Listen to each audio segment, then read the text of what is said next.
NAB تاریخ کا سب سے بڑا ریفرنس ظاہر کر دیا گیا۔ مشیر داخلہ و احتساب شہزاد اکبر نے کہا منی لانڈرنگ سے حاصل کردہ کالا دھن شہباز شریف نے استعمال کیا۔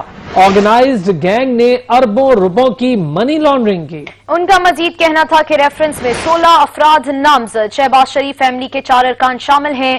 10 افراد منی لانڈرنگ نیٹ ورک کو چلانے کے لیے معاونت کر رہے ہیں۔ 4 افراد سلطانی گواہ بن گئے۔ شہباز شریف کے خلاف بیان بھی دیا۔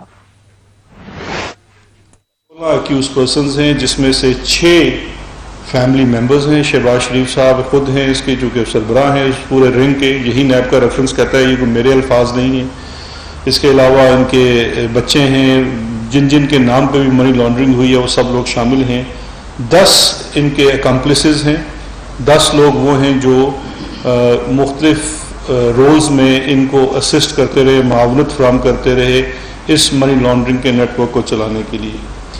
4 بڑی امپورٹنٹ چیز ہے، 4 اس کے اندر اپروورز بھی ہیں، یعنی کہ 4 وہ لوگ ہیں جو ملزمان کی مد میں آتے ہیں، لیکن انہوں نے اپنا گناہ قبول کر کے اپنا سارا رول ڈسکلوز کیا اور پروسیکیوشن کی اسسٹنس کی، جس کی وجہ سے ان کو اپروور بنا دیا گیا، یعنی کہ سلطانی گواہ۔ تو ان 4 لوگوں نے شہباز شریف اینڈ فیملی کے خلاف گواہی دی۔ پاکستان مسلم لیگ نون کے صدر شہباز شریف نے نیب کے تمام الزامات مسترد کر دیے۔ بولے میرے خلاف کرپشن ثابت ہو جائے تو میرے مردہ جسم کو لٹکا دیا جائے۔ انہوں نے کہا کہ ترقیاتی منصوبوں میں 1 روپے کی کرپشن ثابت نہیں ہوئی۔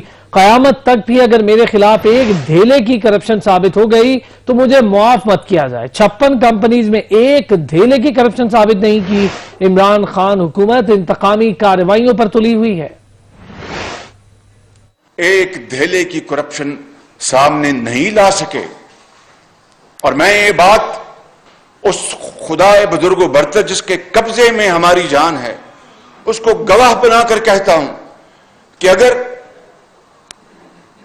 میرے قبر میں جانے کے بعد بھی اگر خدا نخواستہ میرے خلاف پبلک فنڈز میں کرپشن کا 1 دھیلا نکل آئے تو میں پہلے بھی کہہ چکا ہوں اور آج پھر میں دہراتا ہوں کہ پھر اولیور کرومویل کی طرح میری قبر کو نکال پر پول پہ لٹکا دیجئے گا۔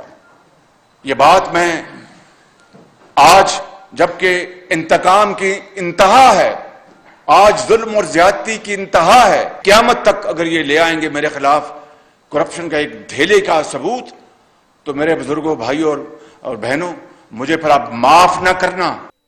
پیپلز پارٹی کے چیئرمین بلاول بھٹو نے بھی آرمی چیف سے ملاقات کی تصدیق کر دی۔ کہا آرمی چیف سے آئینی ترامیم کے حوالے سے کوئی خاص بات نہیں ہوئی۔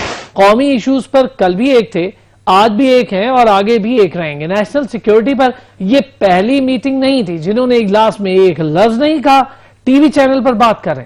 ماضی کی طرح اب بھی وزیر اعظم کی غیر موجودگی میں نیشنل سیکیورٹی میٹنگ بلائی گئی۔ اب جو ماحول ہے نہیں لگتا کہ نیشنل سیکیورٹی کی بات چیت خفیہ رہے گی۔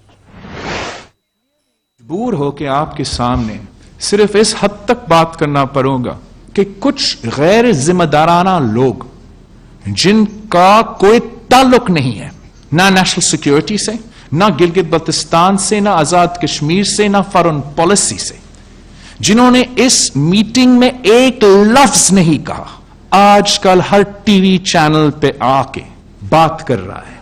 میں سمجھتا ہوں کہ جو نیشنل سیکیورٹی کا پرسپیکٹو سے یہ میٹنگ بلایا گیا، اس قسم کے باتوں سے national security issues, foreign policy issues متنازع ہوتے ہیں، اور یہ جس کا بھی اسپوکس پرسن ہے ان کو فوری اس کو کہنا چاہیے کہ چپ ہو جائے اور کوئی بھی غیر ذمہ دارانہ بات نہ کیا جائے۔ خبروں کا سلسلہ جاری رہے گا ایک بریک کے بعد، ہمارے ساتھ رہیے گا۔ شہباز شریف کے کسی نمائندے نے آرمی چیف سے ملاقات نہیں کی۔ نائب صدر نون لیگ مریم نواز نے کہا گلگت بلتستان کے معاملے پر GHQ میں نہیں پارلیمنٹ میں بات ہونی چاہیے۔ نون لیگی رہنما کہتے ہیں شیخ رشید ایک جھوٹا آدمی ہے۔ اپوزیشن کی APC کے بعد سیاسی پارا ہائی ہو گیا، کہیں سے دعوے تو کہیں سے تردید، ایک کے بعد ایک انکشاف نے سیاسی ماحول کو مزید گرما دیا۔ کچھ ایسا ہی ہوا اسلام آباد ہائی کورٹ میں پیشی کے موقع پر غیر رسمی اور میڈیا سے گفتگو کے بعد، جہاں سابق وزیر اعظم کی صاحبزادی مریم نواز نے دعویٰ کیا کہ نواز شریف کے کسی نمائندے نے آرمی چیف سے ملاقات نہیں کی۔ ڈنر ہوا یا نہیں اس کا کوئی علم نہیں۔